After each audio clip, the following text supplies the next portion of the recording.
Well, hello. Hello. Hello yourself. Hi. All right, so we're going to go ahead and get started. Welcome. My name's Bobby, for anybody who doesn't know me, and this is my church right here in Ventura, the Church of Scientology. And I am pleased to introduce Terry Hilton. Yay, Terry. I know her. I don't need to use the microphone, right? You're like me. You can project. I can project, yes. Welcome, everybody. As she said, my name is Terry Helton, and I'm the president of the Ventura County Interfaith Community. And we are very glad to have you tonight, and thank you for sharing this place for us, Bobby, the Church of Scientology. And just a little history, the Ventura County Interfaith Community has been in existence since 2006. This last year we became a 501c3, hence somebody had to be the president. And next year, 501c4. I like that, Yeah. right? Keep growing. Or 601c3. Well, you know what, if it's a 501c6, we don't get to use the tax, they Oh, can't okay. get the tax. Sorry. Anyway, so saying all that, we got this thing going during COVID. We used to just do a Feast of Faith once a year. And then during COVID, we decided, how are we going to keep this community going? And our nice steering group said, let's do things on Zoom. So that started. And we keep coming up with new ideas to do forums every month. And this month we're doing weddings, and we will have a forum of Hindu and Judaism and Bahá'í. the Bahá'í faith. So each month we do something new. And next month, Rabbi, stand up. Just do me a favor, stand up very quickly. Yes.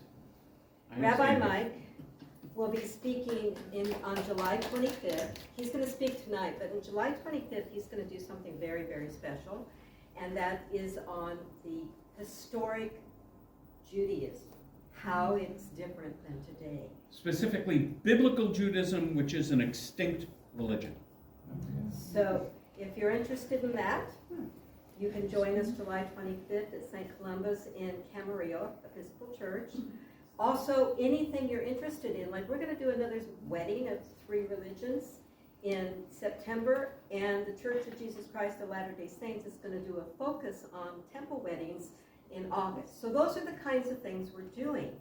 And you can look at Ventura County Interfaith Community VCIC. Oh my gosh, it's VCIC.info. Sorry, guys. That's why you need the husband. VCIC.info, and you'll see the past events that we've done and the upcoming events. So again, VCIC.info. And then tonight, before you leave, and I'll go around and pass these out so we can get them back before you leave, we ask that you would do a survey. You don't have to put your name, but doing a survey helps us understand what's good, how we can improve, and give us any ideas that you have.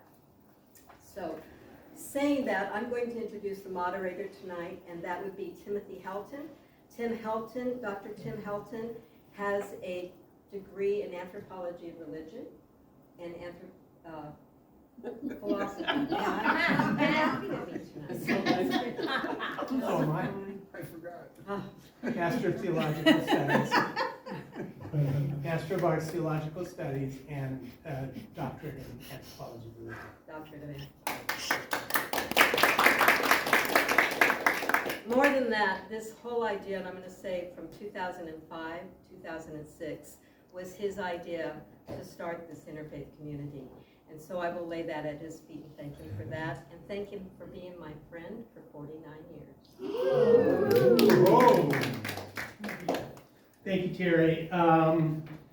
VCIC.info/about will take you to a page where you can sign up for newsletters and what have you. So something old and something new, something borrowed and something blue, tossing the bouquet, the garter and the rice, best friends, speeches and rings. These are all traditions that accompany or have accompanied Western weddings. But weddings are not unique to Western culture. They unite couples the world over in what the community hopes will be a lifelong commitment. And they are, more often than not, community affairs. But beyond this similarity, differences in the wedding ceremonies exist.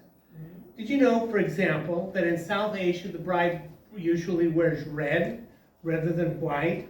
In fact, the white dress seems to have been popularized in the West by Queen Victoria as recently as the 1800s. Tonight, we will explore wedding ceremonies from 3 religious traditions: Hinduism, Judaism, and the Bahá'í faith. And in an upcoming forum, we hope to look at Buddhist, Christian, and Muslim ceremonies. But this evening, we invite you to relax, sit back, and make believe that you have been invited to the weddings of 3 friends from 3 distinct cultures. You will undoubtedly have questions about what you hear, and we invite you to jot them down for the end of the presentations. As is our habit, we will take the religious traditions in the order of their founding, beginning with Hinduism and continuing with Judaism and the Bahá'í faith. Following these presentations, we will give time to the panelists to query themselves about what they've heard, and but be patient, because after they've had a chance to field each other's questions, they'll turn to yours. So, I want to begin by introducing a disciple of Bhaktivedanta Swami Prabhupada. I knew I could get it. Our first speaker. Maheshwara has been an adherent of the Krishna consciousness movement since 1973. Since that date, he has done a number of things, such as managing temple and parade float construction. In 1978, one of his floats drew several million parade goers in Calcutta. In the same year, Maheshwara became ISKCON's planning and construction director. In addition to construction projects, he has also served ISKCON as a paralegal and an accountant. In 1987, he founded the American Vedic Association, which currently conducts meetings on the 1st and 3rd Tuesdays of the month. And oh, hi, Maheshwara, welcome. And we look forward to what you have to say about Hindu weddings. Thank you, Tim. First thing I should probably say is people are wondering why it said Vedic weddings when we're talking about Hindu weddings. Am I supposed to? Oh. You can stand anywhere you want, buddy. Can I pull this over? Yes. Yeah. The word Hindu actually isn't even really in any of the Vedic literatures, which is what all of India is founded on. It's a misnomer because of the Indus River that goes through Pakistan, and at the time the people in that dialect would pronounce it Sindhus, and then the later group of people couldn't pronounce the S, so then it became the Hindus, and everybody on the south side of the Sindhu-Indus River became the Hindus. So that's where the word came from. So in order to be able to really be authentic, I don't use that word. We're really talking about Vedic culture. So tonight, how do I get the slides to go? Oh, yeah. Okay. You have to say next slide. Next slide. So, and of course, I'm going to talk about what I think most people maybe not know the details of Vedic weddings, but I think most people are the fact that in India, traditionally, marriages are arranged by the parents. And I know when I first heard that many years ago, it was like, my brain's kind of shorted out. And I think for a lot of people, they go, well, how is that going to work? So actually, that's where I'm going to start. Because respect for the parents and the protection of the women is a very big thing in Vedic culture. And so it teaches that the children should really respect the parents of the decisions, and men are expected to treat every woman, except for his wife, as his mother. So they actually address people like that. Mata means mother, it's a formal address. And women should always be protected, first by their father as a child, and as they get older, when they get married, by their husband, and then eventually when the husband passes away, she's to be protected by her oldest son.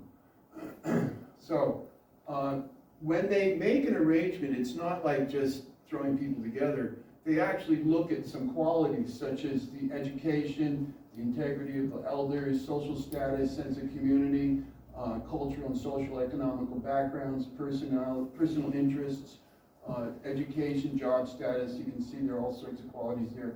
Personal appearance may play a role in some traditions. Now keep in mind, these are general rules. Not everybody follows every rule, and not everybody follows every tradition, but I'm kind of giving you an overview of all of them. Go ahead to the next slide, please. So the results of a planned marriage is actually, it's not uncommon for children to know who they're going to get married by the time they're 10 years old. And what that does is it takes the anxiety out of having to go find a spouse.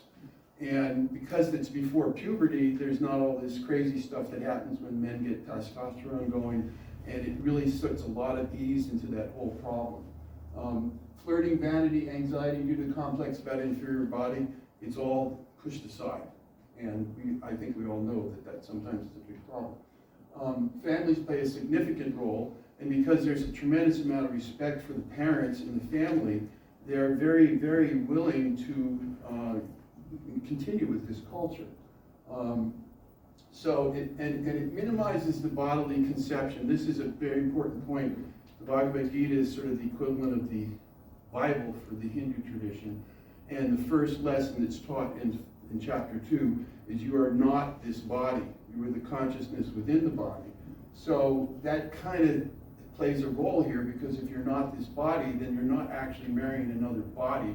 You're marrying a consciousness. And I think at some point in our development, we kind of realize, who did I marry? An image or a consciousness. And if we're not clear about that, there could be a lot of problems. And parents know the nature of their child. Every parent knows the nature of their child. They know if they're a tinkerer, or if they're a mental person, or they like working in the yard. And so they want to find somebody who's going to be compatible with that kind of a nature. Next slide, please. This is probably a little overwhelming. I'm not going to go over the whole thing. It's just, I just want to show one portion here. You'll see the figure of the gentleman there. The part that I'm trying to show here is this is a concept that comes out of the Bhagavad Gita, Chaturvarna Maya Shishtam Guna Karma Vibhagashaha, that people are oriented towards different natural qualities. And the 4 qualities which are established in Vedic literatures, which happen to be in every culture, wherever you go, is you have the Brahmins, or the priestly class, which are like the head of society. Then you have the Kshatriya class, which is like the warriors, the protectors, the police, the Coast Guard. They're the warrior class. The Vaishya class is like the stomach. They produce the grains, and they run the economy, and they run the entrepreneurs and stuff like that. And the Sudra class is the labor class. And all of them are essential, just like everybody's body. I mean, we can function without our legs, but not very well. So there's no cross-discrimination here. I should add, however, that unfortunately, as we saw in medieval ages, the Brahmin class has become a little corrupted. And they have this concept that you are a Brahmin because you're born into a Brahmin family. But that's not what the Gita says. The Gita clearly says, according to the 3 modes of material nature and the work associated by them, that's how you determine what class you're in. You can think of it as like the lecture that Martin Luther King gave, which is judge a person by the quality of his character, not the color of his skin. So that's what the real caste system is. Judge them by the quality and the nature they have, not by what family they were born into. And it's not just the Brahmin class. I think probably a lot of people know about the untouchables in India.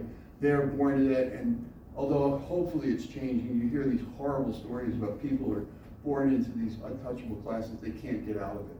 So next slide, please. So some scars are things that occur.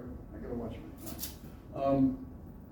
That occur to us, and in the Vedic culture, they're recognized as a very important part of our mental development. So for example, in the Jewish tradition, for example, they have the bar mitzvah. In the Christian tradition, they have the baptism. Well, there's several samskaras. I'm not going to go through them all, but down at the bottom, I've listed some of the names of the different swamis, or the charyas, or the sages. They have different opinions of how many are there. But pretty much what is accepted are there's 16 basic samskaras, one of which, of course, is marriage. Next slide, please. So here we have a list of them. I'm not going to go through all of them. You can kind of read them on your own. And if anybody wants this slideshow, we can certainly get it for you if you like. So the first one, of course, is before you have conception. prayers are made before the person conceives, and that's part of the samskars. Then there's 3rd month of pregnancy, then after 8 months, birth ceremony. All of these things are impressionable. Of course, when the child actually takes birth, then you have things like 11 days old, they give them a name. And these are very highly celebrated situations. And they have an impression on the child. We can think of some scars gone bad with children that are raised like in alcoholic families where they have these horrible, horrible things from childhood. They spend half their life trying to get away from them or trying to sort them out. So this is like the flip side of that. We're trying to create good memorial impressions on the person so that child will grow knowing he's loved, he's important, he has a place in society. So then there's 4 months, the first day the child goes out to the sun. That's, for a child, that's a big thing. Hey, what's all this sun? You know? So there's several things here. Here's one, Anaparsara. After 8 months, the child is fed grains for the first time. So that's a big thing. Prior to that, they're eating oatmeal, or not oatmeal, applesauce. Next slide, please. I'm going real quick because there's a lot of material here and we can always backtrack. So then there's another ceremony when the ears are pierced. Okay, you can see yourself some other things here. I want to jump down to the Ashwathaya Danaya, or Vigai Hayaki, I'm not pronouncing it very well, Pargiraha, portion of the wedding ceremony, where the married couple encircles the sacred fire 7 times and commits to 7 vows, Saktapati. So that's what we're going to focus on tonight. It's one of these 16 samskars. And also, could you go back to the previous slide just real quick? So what we have, no, actually go forward one more slide. I think it's the next slide. Yeah. And yeah, there's a ceremony that's really kind of cute. When the kid's able to crawl on his own, what they'll do is they'll put him on the other side of the room, and they'll put a religious scripture on one side of the room, on one end, and then they'll put like a bunch of coins on the other side. And they'll let the kid crawl across the room and see which one he grabs. If he grabs the coins, it's like, okay, he's going to go down that road. If he grabs the scripture, it's like, oh, he's going to be offended. Okay, so here we go. 8 types of Vedic marriage. Now keep in mind, these are not all endorsed, but they're all cataloged as the way people get married. So the first one, of course, is the most important one and the most respectable one, where the groom's father searches for a suitable girl, while at the same time the father of the bride is looking for a suitable groom. And they will come together, and they will discuss, and they will see if everything matches. And of course, by the way, this is not a kind of like hammer in the head kind of a thing. If the 2 people that are going to get married, if there's some significant reason why they just don't feel comfortable, they can take it to their parents, and their parents will either walk them through it with their wisdom, having been married for 20 some odd years themselves, or if they feel like they're making legitimate concern, they may say, okay, we're not going to go forward with this. So, but ideally, that's the best one. So the next one, of course, is not as ideal, where the bride's family wants a specific time to get married. That's where they say, they're getting older and they're older and we haven't found a husband. And then there's a little pressure to try to get them to get married. So then the next one down is the most ancient form of marriage, no longer practiced. The girl is married to a mendicant, usually a priest in the temple. Again, some of these things are from history. Some of them are no longer considered legal. I can't say it doesn't always happen, but these are the 8 different versions. Go ahead, next slide. So this is not ideal. The father of the girl goes in search of a suitable groom. It's kind of like, hey, we got to find somebody. Not the best situation. Asurvidya, cases the woman is actually far more qualified than the husband, and yet, for whatever reasons, they go ahead with the marriage anyway. It does happen. Gandharvi Vidha, this is basically what we think of in America. People fall in love, and oh, I love you, and they sometimes run away, elope, or whatever it is. Rakshasa Vidha, this is interesting. This is called, the groom fights the bride's family. He may forcibly come. He'll abduct the woman. And we're going to show a slide of that in a minute. And then the last one is the man steadily seduces the girl and mesmerizes her and charms her And then she goes, woo, and then he takes her away like that. So go to the next slide. I want to show you. This is actually a statue. I'm not sure where it is. It's probably in Indonesia. But this actually comes from a story in a Krishna book, which is one of the many books that we have published, where Krishna steals Rukmini away from the marriage that she was set up for to Rukma. And she was totally enamored and loved Krishna. And so she wrote Krishna, he said, I want you as my husband. And Krishna always fulfills everybody's desire. Krishna is the name of God in the Vedic tradition. So he actually swoops in there and he grabs her out from his brother and he runs off with her. And so he married her in that kind of Kshatriya spirit where, okay, she wants me. If she wants me, I'm obliged to get her, and I'm going to yank her right out from underneath Rukma. And by the way, Rukma wasn't a very nice guy. Next slide. So then we're going to get into some of the traditions here, okay? Sumahutram, auspicious time fixed for a wedding by the priest. They get together, they perform ceremonies, sacred Vedic prayers. Shlokas means verses from the scriptures when the couple sits with each other. So this is the kind of getting, okay, now we've agreed we're going to get married. Let's start getting the priests involved. Next slide, please. So then they worship Ganesh. Ganesh is known in Hindu tradition as the one who takes away all obstacles. You probably may not know much about Hinduism, but you probably heard some people talking about Ganesh. He's very popular in America. I don't know how much people fully understand who he is or where he came from or how he got an elephant head, but there's a story behind that. But he is known for the one who takes away obstacles. So it's very auspicious to say, Ganesh, please, I'm going to get married. Help this marriage go forward without any difficulties. Next slide, please. Mangala Sanam. This is I think there's actually some Ayurvedic, which is basically the Vedic word for medicine, significance to washing the body in turmeric. So apparently that can happen both the day before and even maybe the morning of the wedding. Next slide, please. This is really cool. If you've ever seen in India, the women will, especially when they get married, it's called henna or mehndi. And you can see, I mean, this was fun getting slides on this because there's lots and lots of slides of it. And they'll spend hours painting this stuff on. It's some kind of a compound. It's not permanent.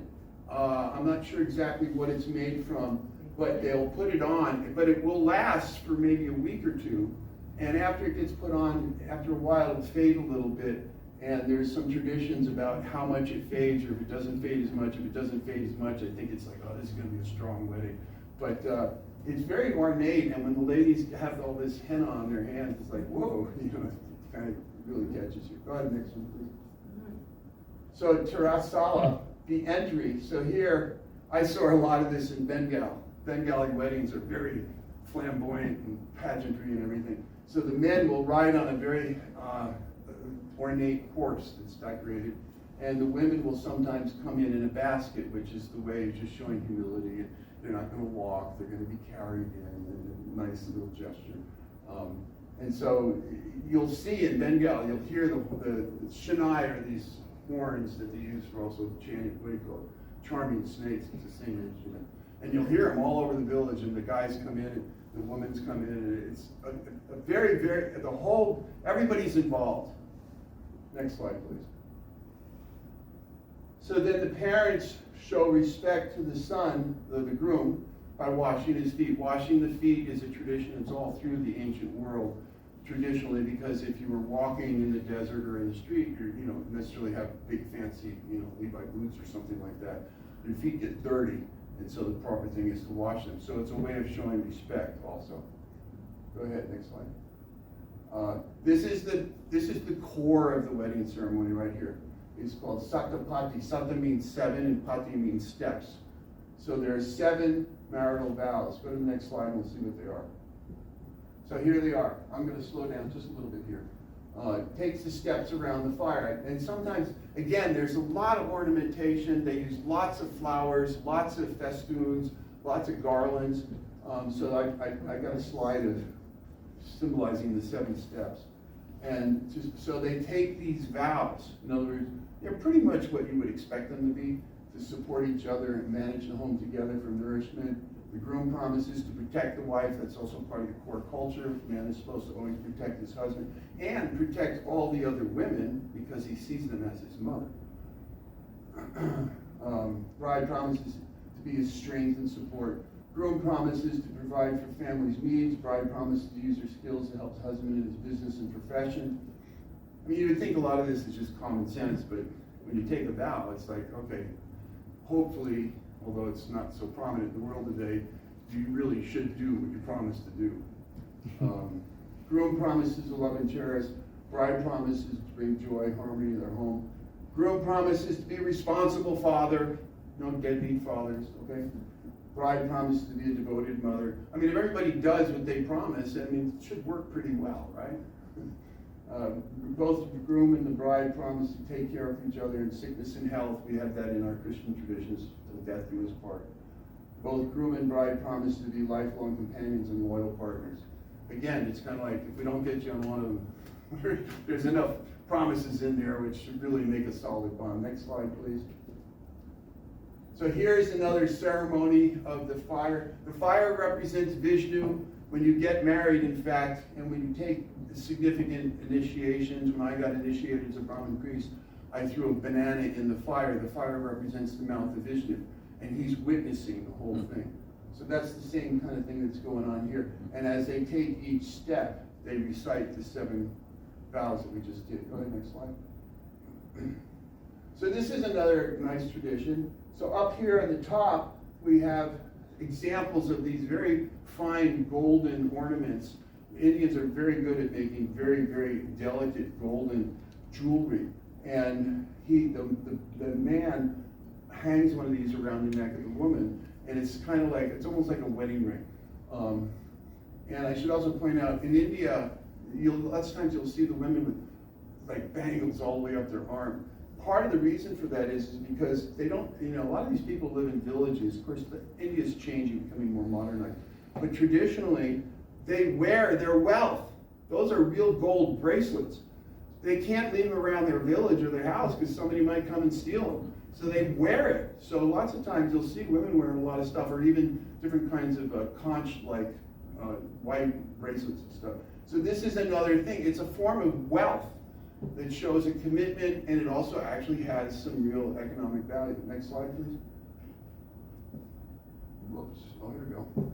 So this is good. 3 knots in a Vedic wedding. So the first one is manasa, meaning the mind, believing it, becoming a bride to a groom, symbolized by the engagement ring. And then vacha, saying it. The first word's in Sanskrit. The second one is English. Committed both families to marriage, represented by the Mangalayam and exchange wedding. So that's the necklace that we just talked about. That's when the commitment's being made, when he's putting the necklace on. Harmonia, executing it, when they actually get together by the two families coming together. And one of the things that's still very much practiced is when you get married, usually the two people are dressed in robes, kind of like what I'm wearing here. So the man will give part of his dhoti, like that, and the woman will give part of her sari, and then they will tie them together. So they have to kind of walk around together through the whole wedding ceremony, like they are bonded for that day. So that's another knot. I didn't make a comment, but that's very much still participated today. Next slide, please. Then this is very big.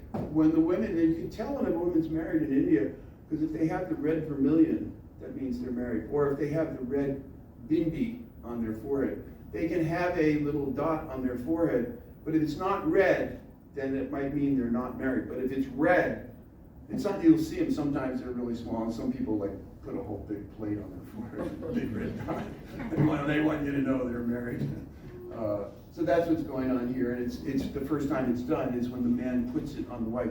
And basically at that point he's saying, I am now marking you as my wife, so everybody will know she's married to me. Next slide, please. So then Jaimala, this is a exchanging of garlands, and also down here, touching each other's head. In India, it's very common for people to show respect by touching. Actually, what happens in India, the holy man, the people want to touch his feet, in order to get their blessings, but then in order to make sure that the karma doesn't go too far, he'll touch their head, which is a way of saying, okay, we'll kind of neutralize that a little bit. So in this case, they're kind of saying, okay, we're going to, our karmas or our lives at this point are joining together, and we're acting like one team. Next slide, please. Almost there. Okay, this is the send-off ceremony. So as you would expect, just like in America, I believe it's still done that after the wedding's over, they have the car outside with, soda cans tied on the bumper and making a lot of noise, and they throw rice and stuff like that. So it's a big, big festive thing in India as well. And again, lots of flowers, lots of people. It's very festive. And then the last slide is just how anybody can get a hold of me if they want to get a hold of me. And I think I've probably taken like 15 minutes. And I guess we'll take questions later. Okay. Thank you so much, Mike Farah. Thank you. It was fun. Somebody write down to ask him how he, which one of those 16 ways he got Rajrani. Our next speaker is a second career rabbi, having been ordained at age 55 from the Hebrew Union College Jewish Institute of Religion in 2003. Rabbi Lotker is a physicist who spent his first careers in alternative energy, focusing on wind, solar, and geothermal energy. He holds undergraduate and graduate degrees in physics from Queens College in New York City and from the University of Illinois.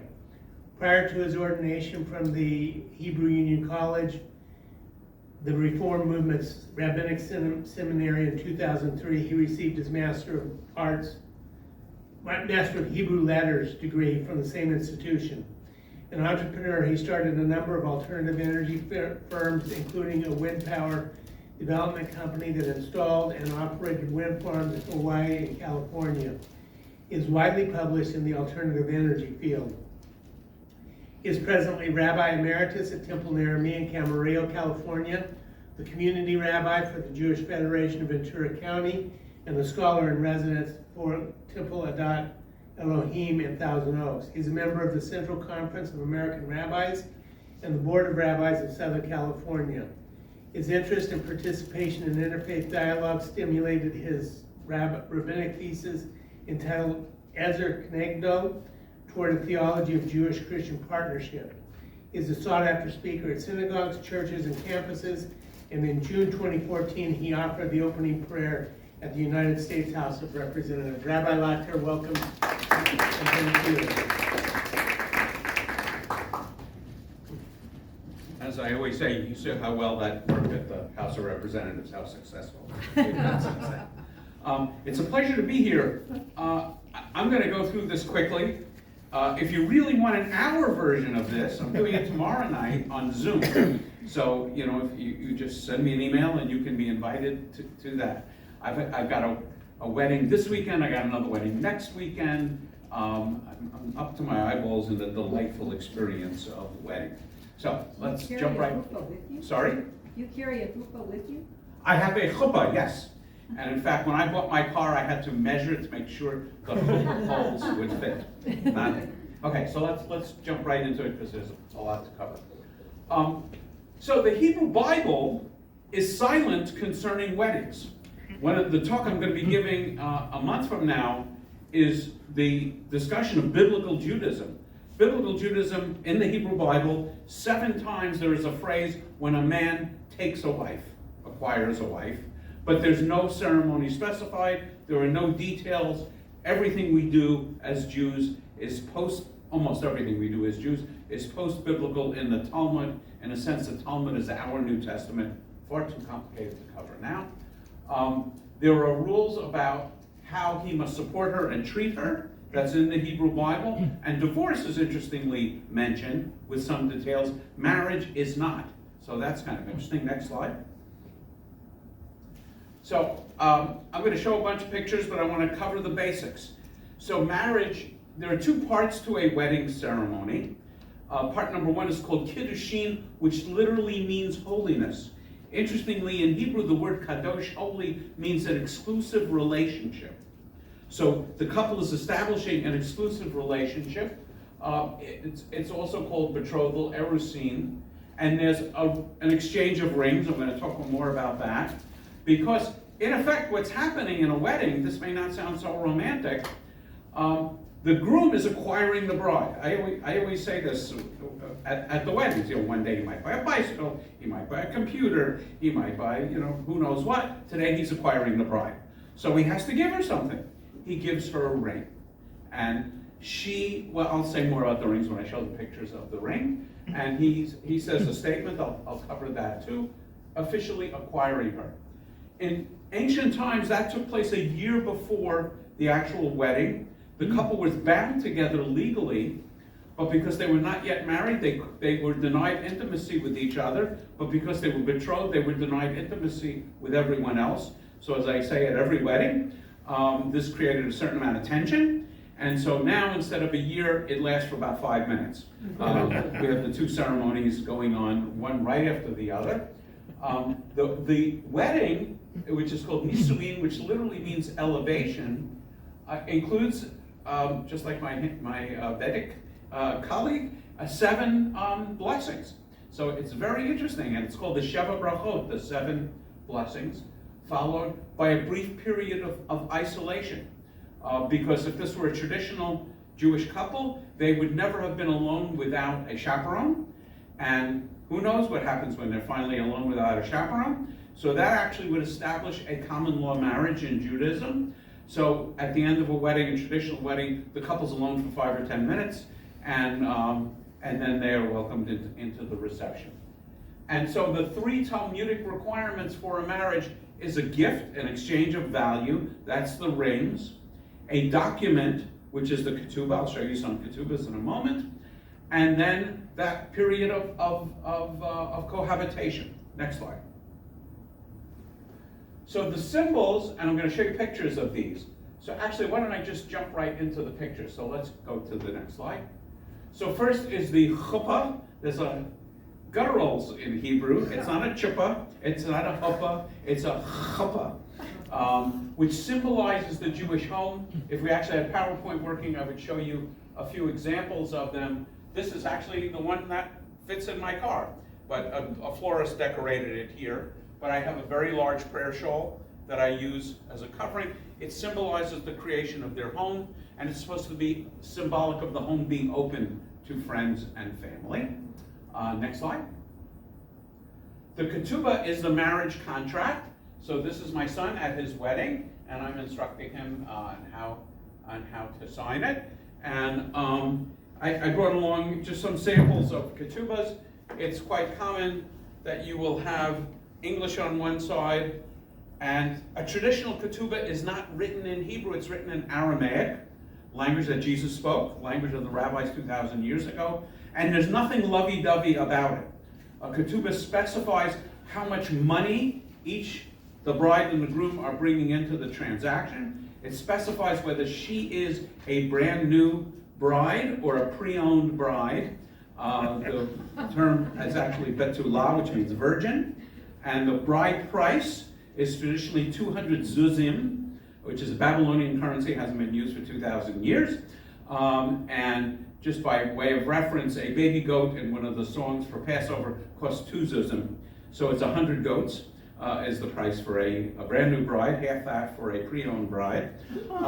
It specifies a divorce settlement, how much money he's pledging in the marriage to support her, and if the marriage is dissolved, she gets that money, and it specifies that she has a security lien in his assets in order to ensure payment. So there's nothing lovey-dovey about it. I have never seen it translated on a document. So here's another ketubah. These ketubahs you want to hang on the wall, and they're very pretty and decorated. And actually the wedding I'm doing in a couple of weeks has a traditional ketubah in the Aramaic, but it has what I would call a lovey-dovey English, but it's not a translation. Typically witnessed by 2 witnesses. Traditionally the bride, the groom, and the rabbi don't sign the ketubah. It's only the witnesses that sign the ketubah. Next. I actually have the text of the ketubah. So actually, I'll just, it's talking about him providing food, necessities of life, conjugal needs. in the Talmud, it specifies how often, oh, this is kind of a fun topic, it specifies how often the groom, the husband, is obligated to satisfy his wife, and actually is dependent upon his profession. If he is a sailor, it's only twice a year because he travels long distances. If he's a camel driver, it's once a month. If he is a donkey driver, it's once a week, and also if he's a laborer. And if he's a scholar, every night, presuming she's willing. I actually wrote a song to the tune of Achy Breaky Heart to that time requirement, which I get a lot of requests on, but I still do it. And here's the silver pieces that she's accepting. Let's keep going. Next slide. And it's long and complicated. Next slide. One of the interesting problems in Jewish marriage is divorce is strictly a male affair. The man grants the divorce to the wife, and these days it can be a huge and Orthodox couple's bargaining point. I'm not going to give you a religious divorce unless, I don't have to pay any child support, I don't have to pay any alimony. So in the conservative movement, they've added a clause saying that if the marriage is dissolved civilly, that constitutes a religious divorce. And that also applies to the movement I'm part of. Next one. So, interestingly, the same kind of ceremony we just saw a few minutes ago with circling. In the Eastern European tradition, not in the Sephardic tradition, the Sephardic tradition has henna. I'm going to a wedding in Paris this summer, and there's a whole day set aside for the henna ceremony. This is from families from Morocco. But basically, the tradition is the bride circles the groom 7 times. Marriage is mentioned 7 times in the Hebrew Bible, and one of the prophets speak of the bride making a protective circle around her husband. And I always add the thought that just as God created the universe with 7 days, 7 circuits, so too this couple is creating their own universe with 7 circuits. By the way, I've conducted about 160 weddings so far. Next. So there's a glass of wine for each ceremony, and because there are 2 separate ceremonies, the engagement, Nisuin, and the engagement, Kiddushin, the marriage, Nisuin, we have 2 glasses of wine that are drunk by the couple. They each share a glass of wine. Next. And then there are wedding rings. A traditional wedding ring, which is like the one I'm wearing, is very, very simple. And you hear rabbis comment about the purity of love and the continuous. The origin isn't so lovey-dovey. He's acquiring her. So she has to know the value of the ring that he is giving her. And it's not nice to have your appraiser under the chuppah to make an appraisal at the moment. So it's supposed to be a very simple ring. And although I would say virtually all Jewish weddings I conduct have 2 rings, bride gets a ring, the groom gets a ring. In a traditional Jewish wedding, only the bride gets a ring, because if he gives her $20, she gives him $20, there's no net exchange. So he gives her the ring, and he says, Harayat mikudeshet li b'tabad zo kedat Moshe v'Yisrael, which means, behold, you are consecrated, you are holy to me, with this ring according to the laws of Moses and Israel. And I usually like to have my brides recite a line from the Song of Songs, an erotic love poem in the Hebrew Bible, which is Ani l'dodi v'dodi li. I am my beloved's, and my beloved is mine. Next slide. So, and there's lots of prayers and blessings. So here I am with a couple, and just having a good old time. And traditionally, I will be wearing a prayer shawl during the wedding. Next slide. So there are 7 blessings. I'll just say what they cover. First is a blessing over the wine. Second, blesses God who creates everything for God's glory. Creator of human beings, who has fashioned human beings in your image, according to your likeness.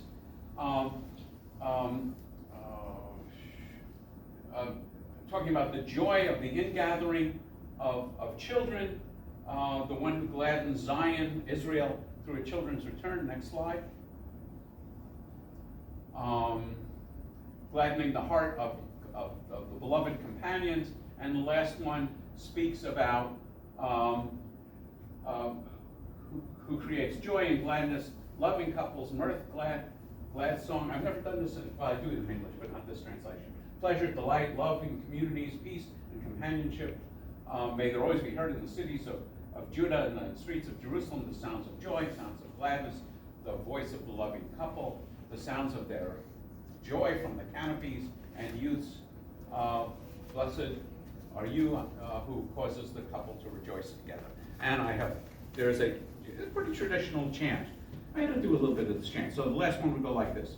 I don't have any, I do it. Baruch atah Adonai Eloheinu melech haolam, no. Baruch atah Adonai Eloheinu melech haolam, asher baras hasof v'simcha, chatan v'chala, gila rina diitza v'chedva, ahava v'achva, shalom v'reyu, mehira Adonai Eloheinu, yeshama v'yarei Yehuda, v'chotzot Yerushalayim, kol sason v'kol simcha, kol chatan v'kol kala, and so on. The last one is the longest. Next. There's a tradition of breaking a glass at a wedding. This is probably the one that most people know. And I always say I have two responsibilities. First, to explain the origin of the tradition, which is probably older than Judaism. It probably comes from pagan origins, where the belief was that at happy moments like a wedding, there were evil spirits lurking, so we would make a loud noise to frighten them away. The rabbis made it Jewish. So what they said was, we break the glass to remind us that there is brokenness in the world, and even at our happiest times, we break something to remind us that the world isn't perfect and we have a lot of work to do. So traditionally, the groom breaks the glass, and everyone shouts Mazel Tov. And I always have them rehearse shouting Mazel Tov, and I tell them to count to 3, shout Mazel Tov, and they shout Mazel Tov, and I always feign disappointment. And I say, this is not loud enough, this is a wedding. So then I have them screaming Mazel Tov at the top of their lungs, which is kind of fun. And then I always say, if you ask 100 Jews for the literal meaning of Mazel Tov, 99.5 of them will get it wrong. The Hebrew word mazal means stars, as in constellations of stars. The rabbis were believers in astrology. So when you wished people Mazel Tov, you were wishing them good constellation, good stars. I speculate, and that it may well be that the reason we have 12 tribes in the Bible is because the writers of the Bible were influenced by astrology. And it may well be, I don't want to insult anybody, but it may be the reason Jesus has 12 disciples. And I think there's different number of disciples in different parts of the Bible. But the number 12 seems to stick, and it may also be connected to astrology. I think we're getting close to the end. And here's the happy couple. So nice. Along the lines that white wedding dress isn't very traditional. Here is my wife and I, Sonia. She is wearing a traditional Moroccan wedding dress rather than the usual white. And I think the last slide is just Mazel Tov. No, Yichud. This is the separation of the being alone. So right after the wedding, the couple goes off, and it's so funny to me that I've had people ask me, 50 years ago when I got married, the rabbi took us right from the wedding, from the chuppah, put us in this room, closed the door, and actually there's food to eat because traditionally a wedding day is a fast day for the bride and groom up until the ceremony. And so you break the fast there, and then 10 minutes later he pulls us out. He never told us why. And this is my world. People will tell Jews what to do, and many Jews know exactly what to do. Very few know the reason why. And of course, it won't surprise you to learn there are wonderful reasons behind every one of these traditions. And that's one of the things that won't surprise you to know, that at a wedding, I'm doing a lot of explaining of all the traditions. I think maybe the next one is, no? Okay, so just some laws. Traditionally, weddings are not conducted on the Sabbath for 2 reasons. One is silly and one is insulting. The silly reason is you're not supposed to mix joys. You're not supposed to mix the joy of the Sabbath with the joy of a wedding. My attitude is the more joy the merrier. The slightly insulting one is that a wedding is a business transaction. He's acquiring her, and you don't conduct business on the Sabbath. So I reject that one too, and I'm pretty flexible on things like that. Interfaith marriage, a marriage between a Jew and a non-Jew, is not traditional at all. It is forbidden in the most Orthodox Judaism, traditional Judaism, conservative Judaism. In Reform Judaism, more and more rabbis, I would say now probably 3/4 of rabbis, including me, will conduct interfaith marriages, and I'm at the liberal extreme that I will even work with other clergy. In fact, I helped to conduct a Bengali wedding. It was actually in Mexico with a Catholic Bengali priest. You're talking about mixing cultures, but we had the turmeric, and it was great, and it was fantastic. No horse and stuff, but it was really fun. And many rabbis will require a commitment to establish a Jewish home as part of this. But our rabbinic association is opposed to interfaith marriage. A huge issue in the rabbinic world today is that you're not accepted as a candidate to become a rabbi if you're intermarried in the Reform movement. One of the smaller movements now is just starting, and that's a huge issue now. I can't remember if I have more. That's next slide. So I have marriage laws, and it's covered by this photograph. So let's go back one. And so what I'm showing here are gay marriages, and I actually don't remember what else I had on that slide, but I have pictures of 2 men and 2 women, and I would say definitely in the Reform movement and definitely in my own world, we are absolutely open to same gender marriages, and I don't remember what laws I might have underneath that picture. Next, divorce, and I mentioned this, that traditionally a husband grants the wife a get, and if he doesn't do it, then the marriage still exists. And he technically can get married and some remarried in some traditions, because in biblical times men could have more than one wife, but women can't have more than one husband. So she's forbidden to marry. Anytime she would marry, she would be committing adultery. So she is said to be chained. The word agonah means a chained woman. So you need a legal thing like in the ketubah. I once saw an item in a Jerusalem Post which had a Jewish court meeting in New York and sentencing a guy who wouldn't go along and grant his wife a divorce, sentencing him to death. Now, they have no authority to put him to death in this country, or haven't had that authority for 2,000 years. But I think then they went on to say, since for all practical purposes he's dead, she can go and remarry, even though, of course, he wasn't dead. And the Reform movement accepts civil divorce as religiously binding. Let's see if I have anything else. Next slide. Oh, Mazel Tov. And I look forward to questions. Thank you. Thank you very much. Anybody notice, like I did, that in the ketubah, when his son was signing, he had dark hair? Yes. And glasses. Our final speaker this evening is Mashid Payan. She's a member of the Thousand Oaks Bahá'í Community and married and has 2 children. One of her children is with us now, and that's Arash, and you all know him. And she's a California licensed marriage and family therapist. So Mashid, come join us, and we look forward to hearing about Bahá'í weddings.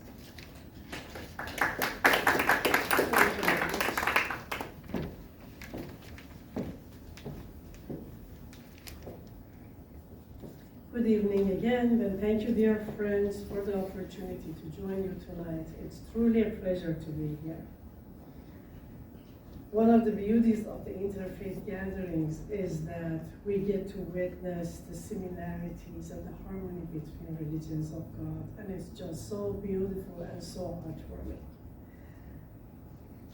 The Baha'i faith does not have clergy, so I'm just one of the members of the Thousand Oaks Baha'i community, and I'm here at your service just to touch up on some of the Baha'i laws on marriage and Baha'i principles on marriage. And the Baha'i faith, we can go to the next slide. The Baha'i faith was founded in 1863 by its founder, Baha'u'llah, which means glory of God. And the greatest mission of this new faith is to unite humanity and bring about world peace.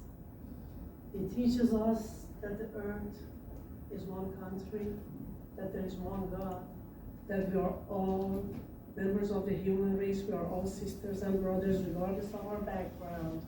And all religions are the same and one in their core and spiritual teachings. It's just that from time to time, God sends us new teachings for our social life and for our daily life.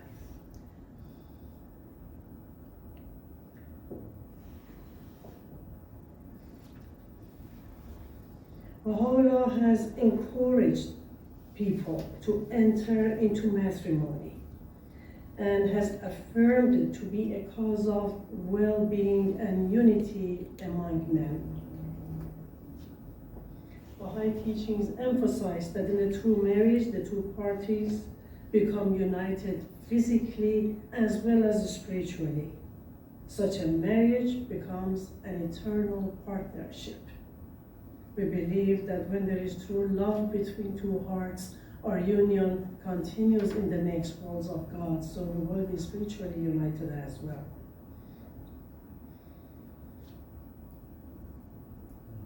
We can go back one, please. Yes. And the reason for that is that the marriage that's only physical is of course temporary, because everything physical is subject to the law of nature, and everything physical is lost eventually. But when a marriage is also spiritual, it's everlasting because our spirit doesn't die. And it also helps that in a physical world, they are bound together with much stronger bonds. So the bond of marriage, even in this world, is both physical and spiritual. There is a higher standard, there is a higher bond between husband and wife. Baha'u'llah states that God, in establishing the law of marriage, has made marriage a fortress for well-being and salvation. And one of the reasons why it is also a spiritual bond is this. This is how the spiritual bond can help us. When a husband and wife in their marriage serve God's purpose for man, it will be based on the spiritual reality of man, and therefore it will become a fortress for well-being. As a result, Baha'i teachings put great emphasis in preparation for marriage. Of course, at the beginning, the physical attraction needs to be there, the two people need to be attracted to one another, but then they have to thoroughly study one another's character, personality traits, value systems, and be very careful to avoid unhealthy emotional attachments and dependence, which we see a lot in today's world. And the goal of marriage needs to be harmony, fellowship, and unity. Now, once they do their investigation and study of one another's character and they are ready to get married, they must get consent from all living parents. So for a Baha'i marriage, we need 6 yeses: the bride and the groom, her living parents, and his living parents. And this is to prevent disunity between families. This is to strengthen the bonds of love and fellowship, not only between the husband and wife, but also between their families. This is also to instill a greater level of respect for parents in the hearts of the children. So it really helps with family unity, the nuclear family as well as the greater, larger family. And this is a foundation, this lays the foundation for a healthier society, because unity of mankind starts with unity at the family level. It's very important to strengthen that bond of unity at the family level from the beginning. The central mission of the Baha'i faith is world peace and unity of mankind. And this law of the Baha'i faith helps with that greater mission as well. We've seen a lot of marriages after the marriage, families fall apart, unity disappears, and this is to keep the family together. Once they are ready to get married and they have received their happy, wholehearted consent from their parents based on their free will, then the ceremonies start. Usually, we have Baha'is all around the world. In most of our cultures, most places around the world, there is a gathering of the two families. Sometimes we call it an engagement party. So the families get to meet, the grandparents and uncles and cousins and friends get to meet. This again brings the sense of familiarity, love and friendship between them, and it will make their wedding a lot more fun because they walk in, everybody's already friends.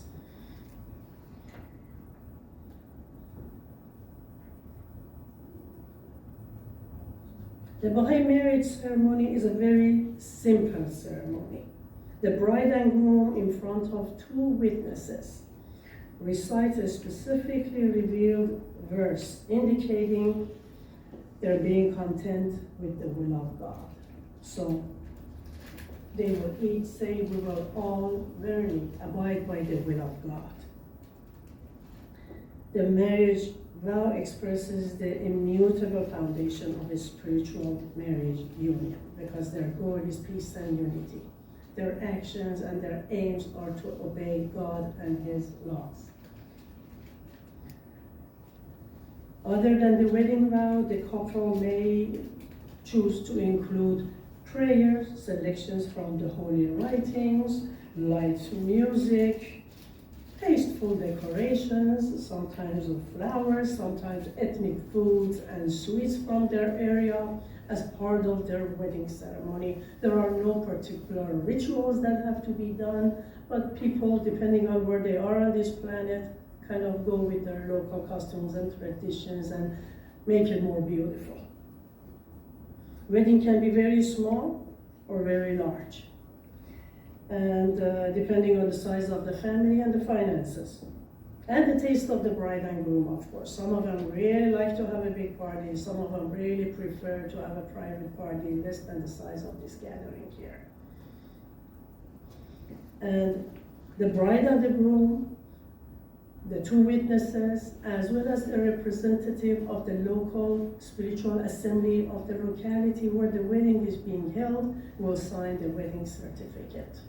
The local spiritual assembly is basically the local governing body of the Baha'i faith. They oversee the affairs of the community, divorces, weddings, whatever that's needed. Go to the next one, please. I love this quotation.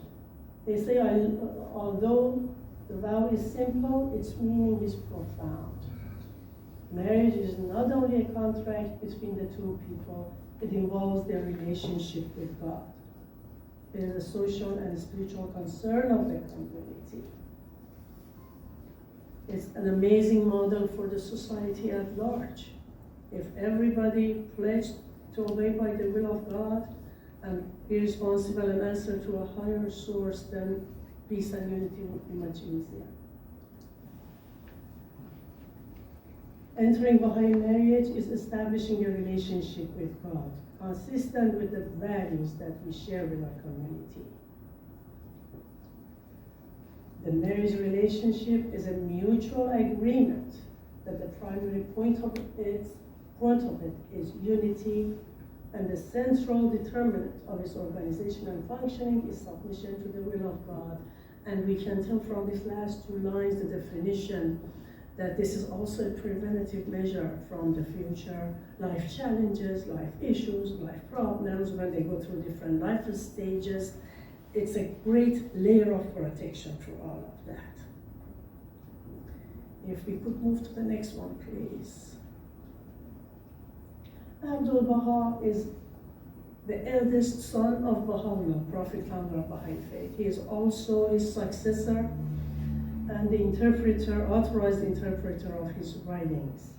And he has many beautiful writings. And one of them, he says he's advising a couple to be in perfect unity. Never become angry with one another. Love the creatures for the sake of God. Whenever you look at somebody, If we see the love of God in them, the light of God in them, how can we possibly not love them? How can I not love someone whom God loves so much? So he emphasizes on love a lot. And he says you will never become angry or impatient if you love them for the sake of God. Of course, as human beings, we are not perfect. We will make mistakes. We will disappoint each other. We'll do things unintentionally to cross boundaries sometimes. But if I look at everybody with the love of God, then I love them for the love of God in them, then I will always be comfortable. It will always be a happy, peaceful marriage. If we could go to the next one, please. It also reminds us that the happiness of mankind will be realized when men and women coordinate and advance equally. Each one is a complement and helpmate of the other. He says that we have to have equal rights, equal opportunities, and equal education, and contribute equally to the marriage and the society. That creates a well-balanced, fair, and just marriage.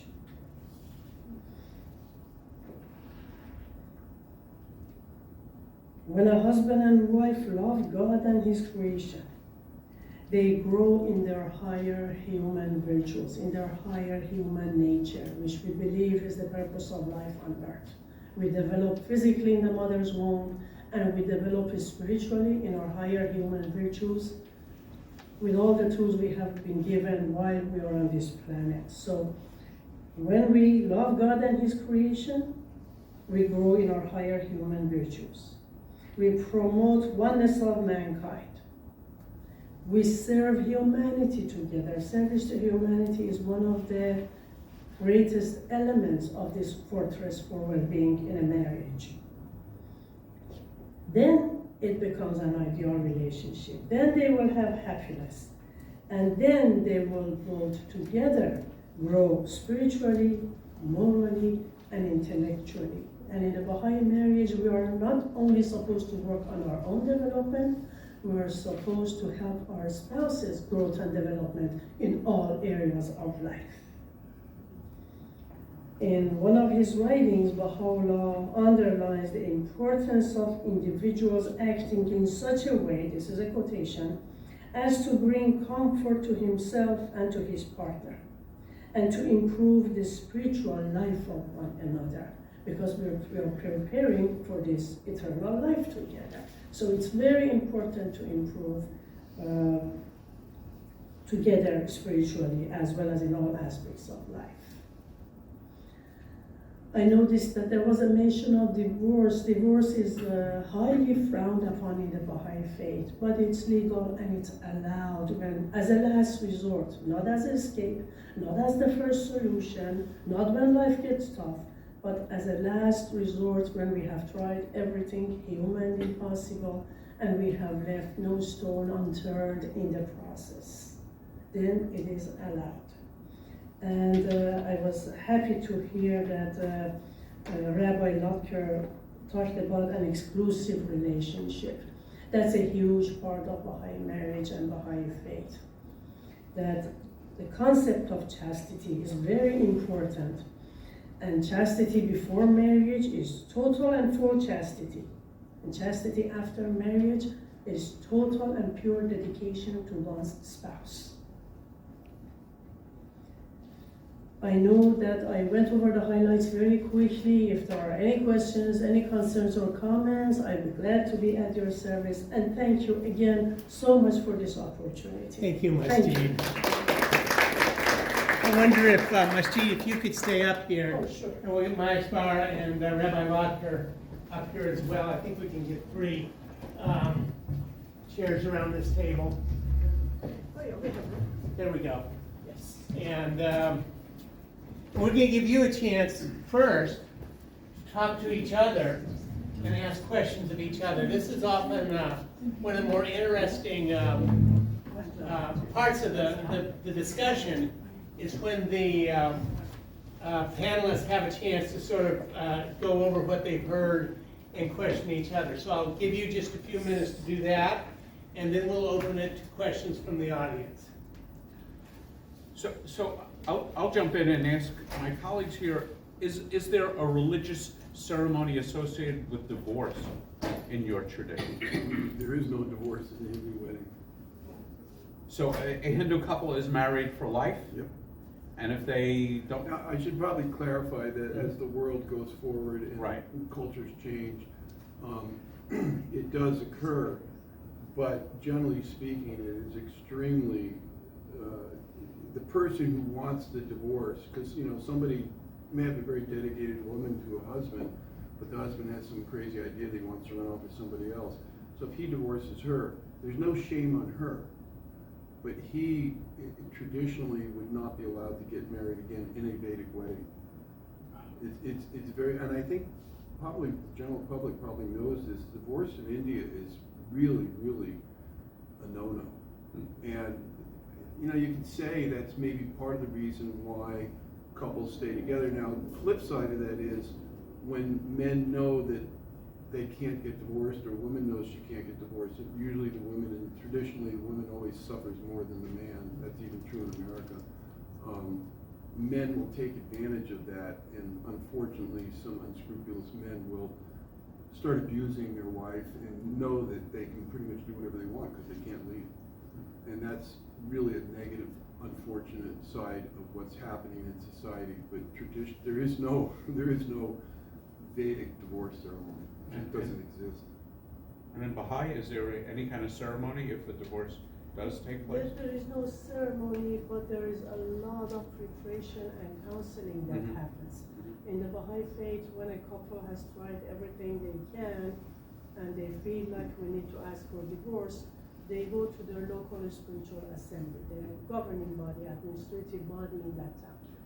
And then they counsel them. Sometimes they have representatives who meet with the wife separately, with the husband, and then together, and they counsel them. And they may make suggestions to seek counseling, to do this, to do that, whatever that fits the situation. After all of that said and done, if the couple still is not reconciling and insisting on divorce, then they set a date for a year of waiting. They have to live under two separate roofs and still cooperate, still work under the goal of this year of waiting is actually to reconcile the couple, to get rid of any differences, any agitations, any build-up resentments. Thank you. And after this, during this year of waiting, the local assembly will consult with them, will guide them, take them step by step. A lot of deepening on the holy writings and purpose of marriage and purpose of life, especially if there are children involved. This process becomes very tedious, very careful attention to all aspects of life. And then if at the end of the year of waiting, all of this said and done, leaving no stones unturned, and this is very specific in the Baha'i writings, then if they are not reconciling, then the local assembly grants the divorce. And then they can proceed based on their local laws to go towards the civil divorce. Do you as an MFT do that kind of counseling? Oh, yes, Yeah. yes. Curious, Rabbi, is there a Jewish So in ceremony for traditional Judaism, a religious divorce is called a get, and it's actually described in the Bible, and there's a formal document that's in tradition, and the document is cut in half, so that the man has half and the woman has half, and it has to be approved by a Jewish court. There's a lot of ritual associated with it. Interesting, I just thought as we were discussing different marriage rituals, the state of California requires only that the officiant ask the bride, does she want to be married to the groom? The groom, do you want to be married to the bride? That's the only thing that's required under California law. Just of interest, I researched that. Different in different states. Maisvara, Masjid, any questions for each other? Well, I'll start with Rabbi Lockyer. One thing you said, which I was just sort of startled by, was how you said there's not so much in the Bible about wedding ceremonies. There's nothing. Yeah, and yet you have this 626 13 613 commandments about every other thing you could possibly imagine. And I guess I'm just stunned by that. Yeah, so, tune in next month. Yeah, it just, there's nothing about the ritual. Part of those 613 commandments, my guess is, are what the husband has to do for the wife, support her, both physically, emotionally, all kinds of things, but there's no ritual discussed. The closest you have is in the book of Ruth, when Boaz says, in front of witnesses, I am making her my wife. But it's not what you would call romantic. But it is in front of witnesses, which is an important element. Anybody else have a question? I always have more, as you know. Yes. So I'm interested in the attitude of your faiths towards sexuality, and the role of sex and physical love in a relationship. So I go first. Sure.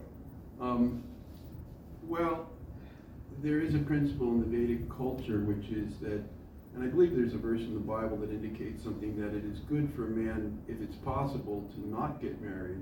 But if he's going to get married, then that's okay, but better not to. So if you take, and why not to? And this is the concept in the Vedic tradition, which is because family life involves a lot of commitment to do it right. I mean, you have to work hard, you have to get a job, you have to build a house, you have to have food on the table for the kids, you have to take the kids to soccer games, all this stuff that goes on. And the whole Vedic culture is really geared towards restoring your lost relationship with God. So therefore, if you can avoid all of that inner exchange, what's referred to as grihasta, or household or lifestyle, it's better. And it's very also firmly stated that you should be married to your wife and only have intimate relationships with your wife.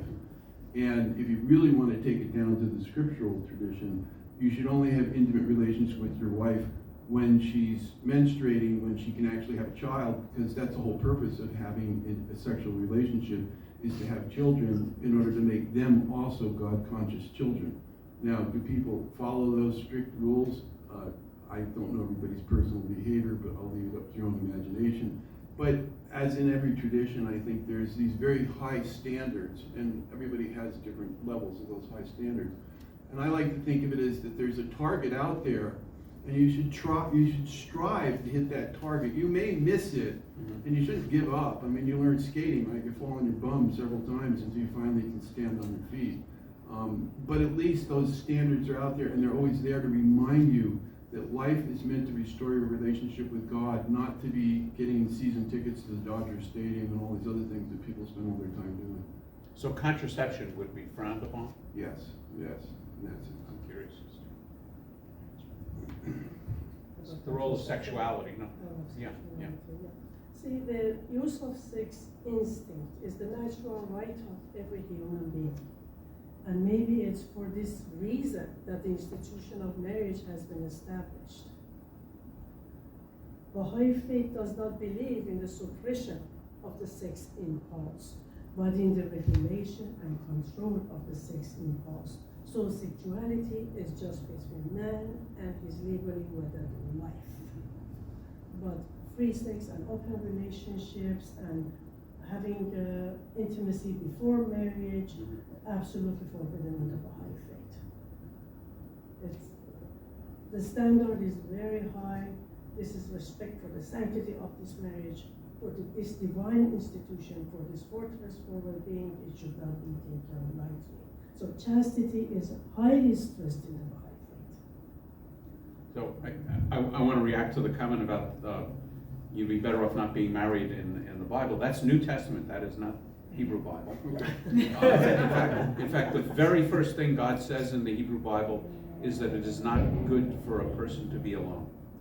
And Judaism prizes and values sex between man and wife, even when they can't have children.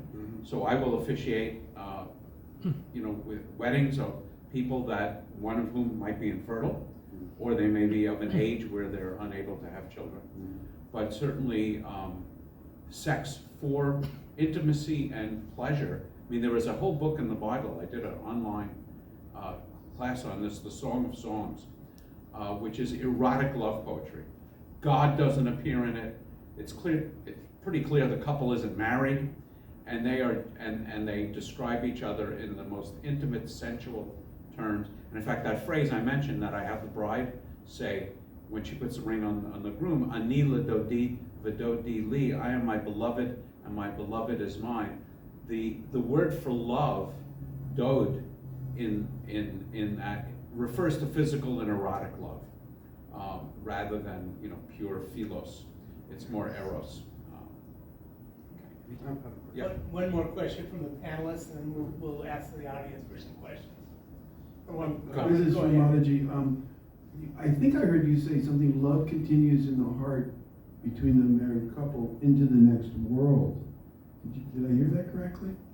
Is that actually canonized, I guess? Maybe I need to expand on the Yeah, sentence please. a little bit to make more sense. Mhm.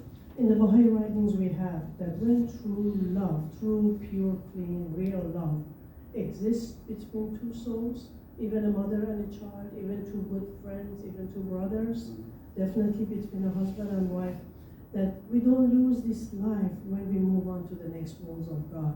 That in the spiritual worlds of God, we will recognize each other, and those who have had pure love between their hearts will find each other, and that love continues in the next world of God.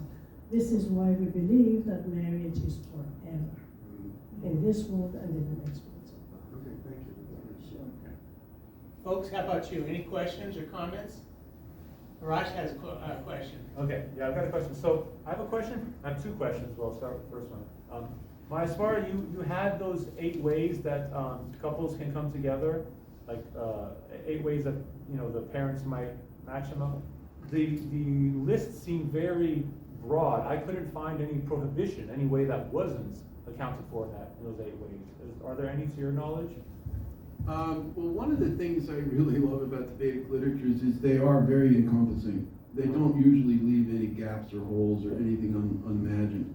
And I think, we could talk about it some more, but I think pretty much any way that two people end up eloping or getting married formally or informally would fall under one of those 8 different categories, such as the one I was giving that, Rukmini didn't like, where her brother had arranged this marriage, and she didn't want to marry this guy. He was not a very nice guy. And she understood the concept, well, if I approach Krishna, who was acting in the role of a Kshatriya, which means a warrior class, and one of the things about the warrior class in Vedic tradition is that if they are given an opportunity to fight or a challenge, they cannot walk away from it. They have to accept it. So she knew that, and so she said, I am telling you I'm in this tough situation, I'm asking you, please come rescue me. So he went in there and he literally just kidnapped her right out of the whole ceremony. So I don't know if that... Well, I guess the question I was thinking is because it seemed that you said that the marriage is I guess the responsibility, for lack of a better word, of the parents to bring the 2 children For the together. most part, yeah. Yeah, but then one of the options was the 2 people just elope and go off on their own. So is that not considered? Well, that would be considered not a very high standard. The point is, the thing is, as we've explained here, I think we've admitted that we have these very high standards, but humans are humans, and we're filled with all these flaws, and we fall down, and we make mistakes, and we regret things that we do. But the Vedas are basically saying, look, that this is the idea, it gives the hierarchy. These are the ideal way to do things. Doesn't mean that everybody's going to do it the right way. Okay. And that's why those other conditions are there.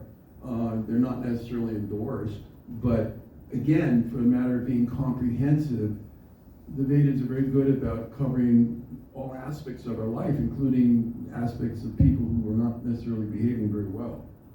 Okay.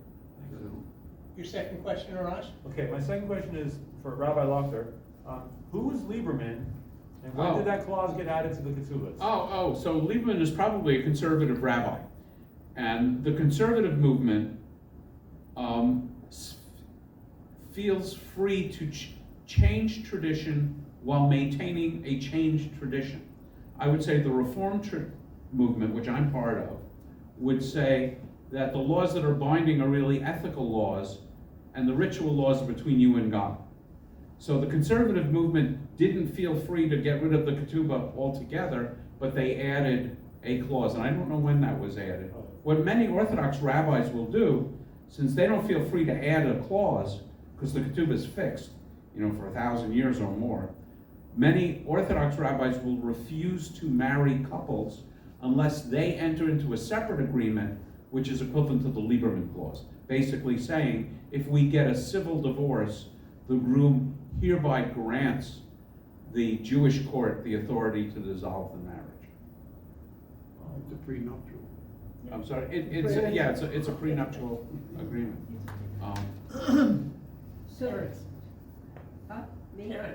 So, me? So, Rabbi Mike, do the Orthodox have that year between the two ceremonies? Have they what? Do they have? The two ceremonies that you include in one. Yes, So they separate the year.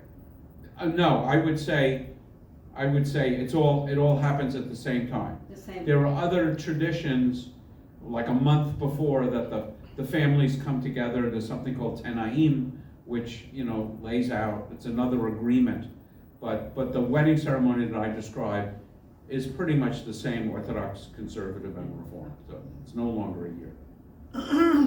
So, and I'm going to broach this question. You were talking about sexuality. That 10 minutes in the room. Mm-hmm. Could that have originated from they wanted proof of consummation of her being a virgin? Well, basically what they're saying is the couple now is alone. Right. And so it would be equivalent to a common law marriage. I mean, I've actually had some fun with that. You will be shocked to learn. I once conducted a wedding in Santa Barbara where it was very clear that the bride was very pregnant. And there was no issue with, everybody knew it. When I'm going outrageous on my humor, I always clear it first. And so I talked about the third way of getting married as a couple living together, without a chaperone and with intimacy. And I look at the bride and I look at the groom. This couple has satisfied me that they've already met that particular. It's not the most outrageous thing I've ever said at a wedding. I don't want to repeat that one on tape. So, if I may, so you have no leaders in the Baha'i faith, correct? That like a minister or a rabbi or a priest.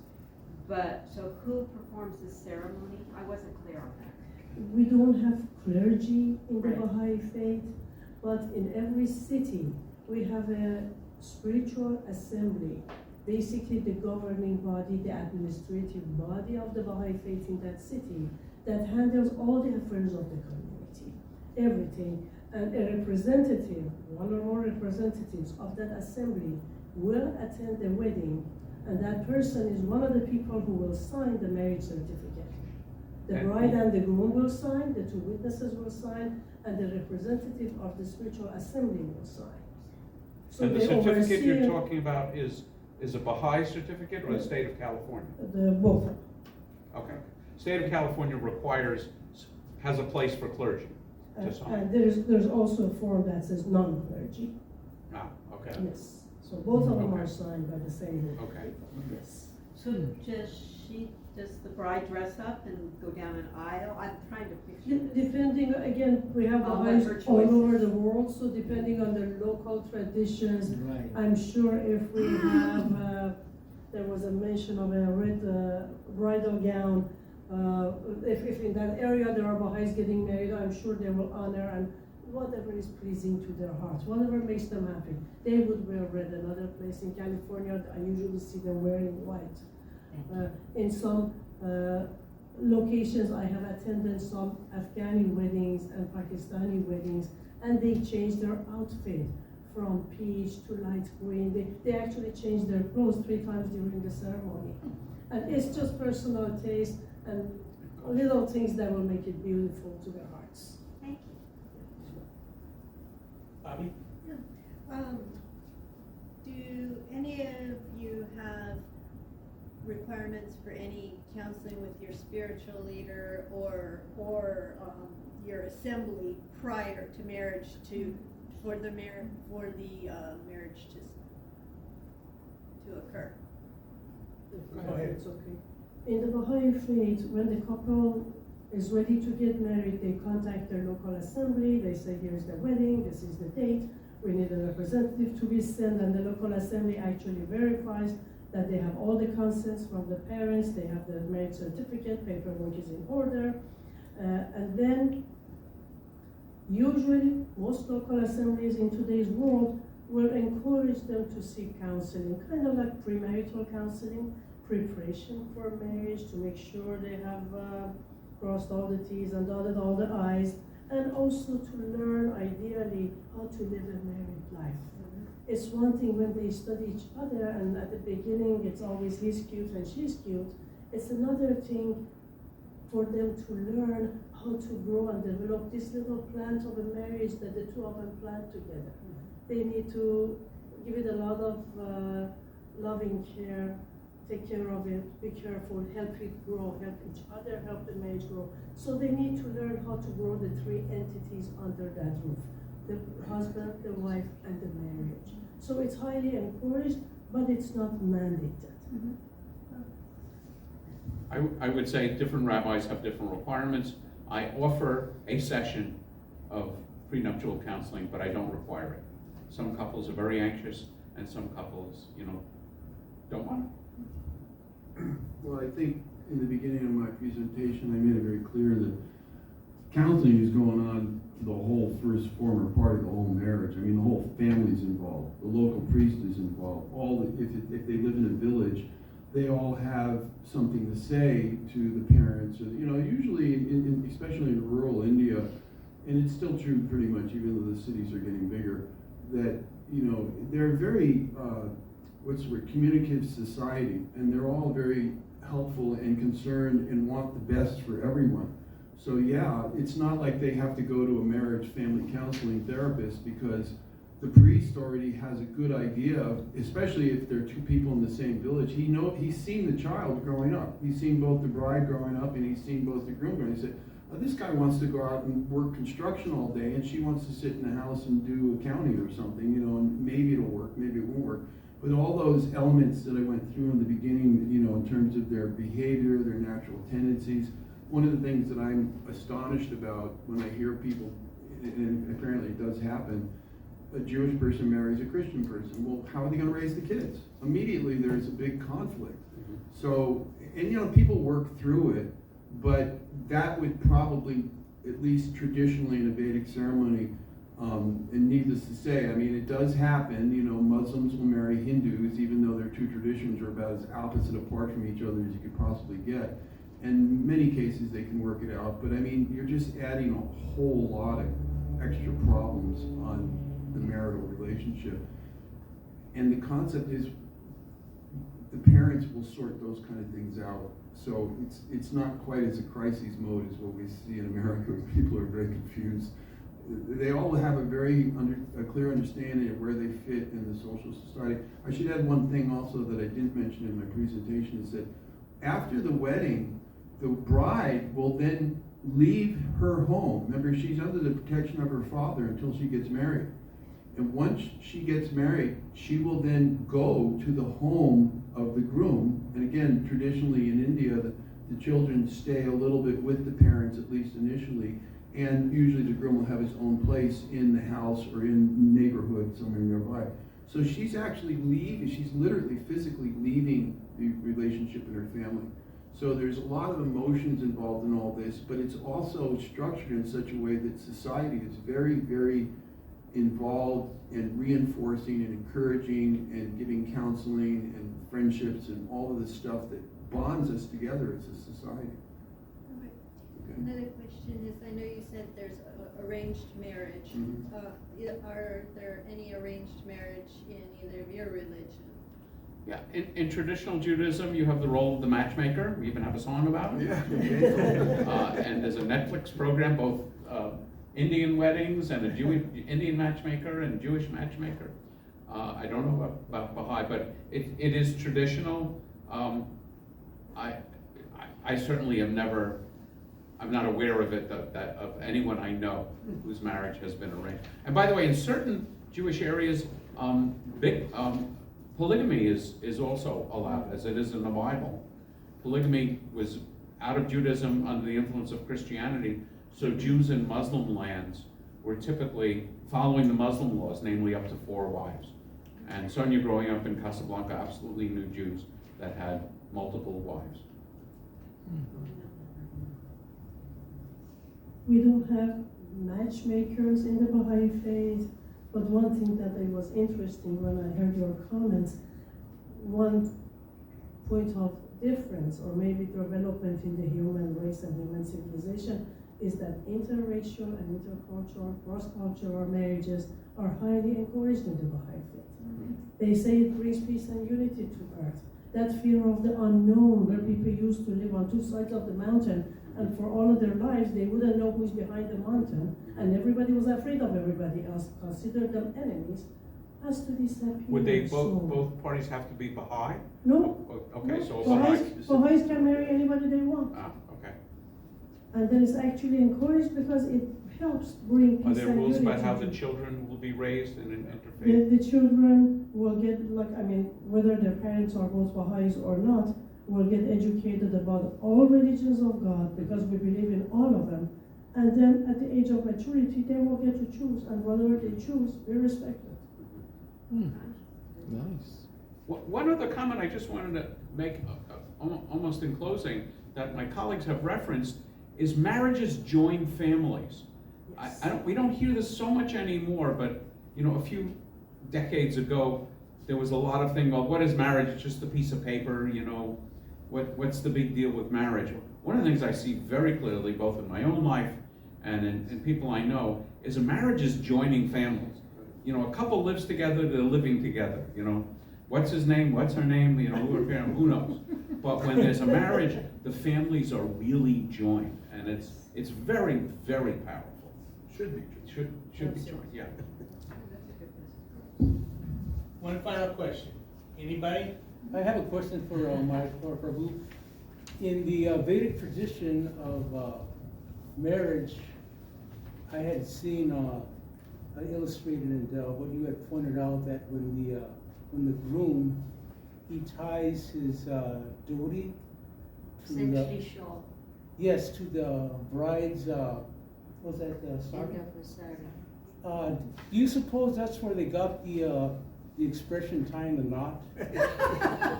Yeah, actually, that comment has been made several times. That's interesting. You could make that argument, you could trace it back and maybe make that argument. Yeah, because not only would it last in this lifetime, but beyond, right, spiritually?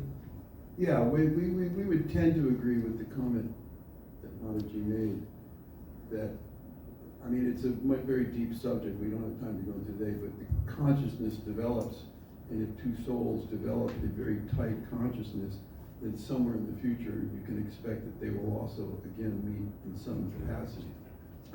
So, like I said, that goes in the whole thing of reincarnation, which is a whole topic on its own. All right, Johnny, we'll let you have the last one. Oh, okay. Just a quick one, because I was thinking with the Hindu marriages, it's one important part is the compatibility charts. They do astrologically, to see what is a good time for the marriage and what is a good combination of characters and behaviors and things like that. I know with Rabbi Locker, you mentioned that the only thing you mentioned is they don't do it during the Shabbat or something. That's not allowed. But I'm wondering for the Baha'i and for you, is there any of that? So are you asking about the times when you don't have marriages? Or is there any, for us, it's times when you do have marriage, it has to be astrologically compatible. So there are actually... Astrology, is there any use of astrology? So in the calendar, for very traditional Jews, there are many periods where you don't have a marriage. So during the counting of the Omer, I know you don't know what that is, but there's like a 49-day period. Only 1 day during that period are you allowed to have marriage. There's a period from the time the Romans penetrated the walls of Jerusalem until the time the temple was destroyed, which is a minor mourning period, and you don't have marriages. There is mystical tradition. Tuesday is a especially good day to have a marriage, because on Tuesday, when God creates the universe, some days, at the end of the day, he said, and God saw that it was good. And on Tuesday, it's very good, or it was good twice. So that's an auspicious day. But I'm not aware of Jewish traditions where people are reading astrological charts. I remember in the TV show about Indian matchmaking, there was a lot of focus on reading the charts and to see whether they were compatible in that way. In the Baha'i faith, we don't check astrological signs. There are no good days and bad days to get married. But Baha'i faith is about happiness and celebrations. Even most of our holy days are about celebrations and fun and loving each other and giving and charity and serving humanity. So any day that the couple chooses to get married is a great day. I'd just like to make a comment so people have a clear understanding. Astrology actually plays a big part in Vedic traditions. However, as the world moves forward into what we refer to as Kali Yuga, which is the generation we are in, where there's a lot of chaos and conflict and problems and everybody's arguing with everybody, unfortunately, astrology is a very subtle science, and you have to have a very high consciousness, and you have to understand what the scriptures say about it in order to use it. So you'll see in the Vedic literatures, it's very, very regarded, and you'll see it popping up a lot. But in today's world, for the most part, our tradition has accepted that there's people out there doing astrology, but you have to be very, very careful, because like you see in everything else, there's cheaters all over the place, and people haven't got a clue as to what they're doing, and they're posing as astrologers. So I would advise to be very cautious, and probably better to err on the side of don't get too sucked into it. Thank you, gentlemen and lady. We so appreciate your comments today. And yeah, just a second, I'm going to turn it back over to you. But Mahesh just handed me a note saying that on July 4th in Ojai there will be a Universal Oneness event. If you would like more information on that, you can contact him. And what's your email address? mdjagdasa@gmail.com, and it's more than a oneness event. It's a big, huge parade on the 4th of July. Yeah, it's Nice. All right, it's a great parade. Yeah, You guys always have the best float. Thank you. He said that without me rhyming. I've been in that parade. He's right. Yeah, And so absolutely. anybody who's listening to this is invited to come join us and have a lot of fun, bring your kids. It's a real festive and exciting event. Tim is the secretary of the VCIC. We'll try and send that email out as a reminder. So thank you very much for being here tonight. And I do hope that you can join us in September. Thapo happens to be back here. He's going to be one of our speakers. And he'll be talking about weddings in Buddhism. And then we'll be having Christianity and Islam. So I'm looking forward to that. But there are 2 events in between. Look at vcic.info for information on that. And I am actually very excited to hear you talk in July 25th. And I think you guys did an amazing job. And I learned new things. And my apologies. Again, there's a survey. It really will help us if you can complete the survey.